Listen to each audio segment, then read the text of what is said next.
कसम उठाई है, मैं देश नहीं बिकने दूंगा।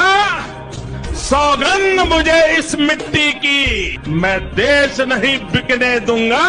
बीपीसीएल बेच डाला। प्रधानमंत्री मोदी की अध्यक्षता में आर्थिक मामलों की कैबिनेट कमेटी ने देश की दूसरी सबसे बड़ी petroleum company Bharat petroleum corporation limited यानी बीपीसीएल को बेचने की मंजूरी दे दी है। 20 नवंबर 2019 को हुई बैठक में बीपीसीएल के अलावा 4 और कंपनियों को बेचने की मंजूरी कैबिनेट कमेटी ने दी है। ये कंपनियां हैं shipping corporation of India, THDC India limited, north east electric power corporation limited और इसके अलावा कंटेनर कॉर्पोरेशन ऑफ इंडिया। मैं देश नहीं बिकने दूंगा। एलआईसी बेच डाली।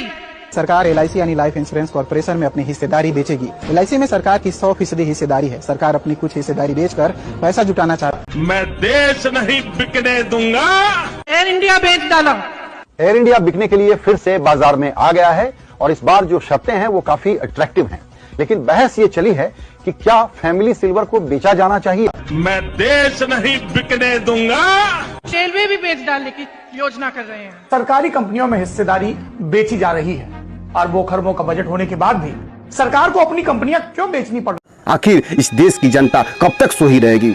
अगर याद रखिए, अगर इस देश की जनता सोई रही, अगर आप सोए रहे, तो अनकरीब वह दिन आएगा कि एक दिन यह देश एक कंपनी के हाथों गुलाम हो जाएगी।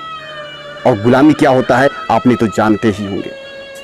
200 वर्षों तक हमारा देश एक कंपनी के हाथों में गुलाम था। 1947 से पहले यही देश एक कंपनी के हाथों में गुलाम था। वह ईस्ट इंडिया कंपनी थी जो अंग्रेजों की थी। आज फिर से यह देश रिलायंस कंपनी के हाथों यह गुलाम होने जा रहा है। आखिर आप अब नहीं जागेंगे तो कब जागेंगे?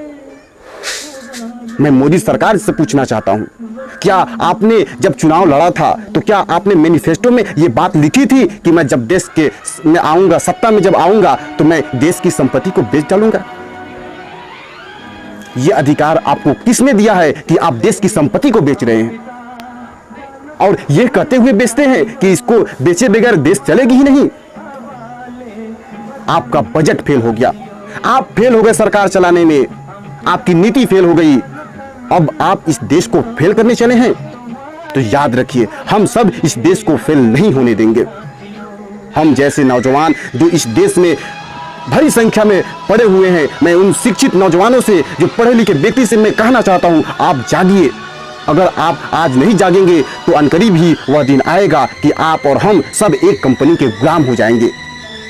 आप जागिए। वह कंपनी विदेश की कंपनी नहीं है, वह कंपनी कोई फॉरेन कंट्री के लोग उसको लीड नहीं कर रहे हैं, बल्कि इसी देश की वह कंपनी है, रिलायंस कंपनी है, जो इस देश को गुलाम बनाना चाहती है, जिसके हाथों में यह मोदी सरकार इस देश की संपत्ति को बेच डाला है और बेचने के कगार पर भी है।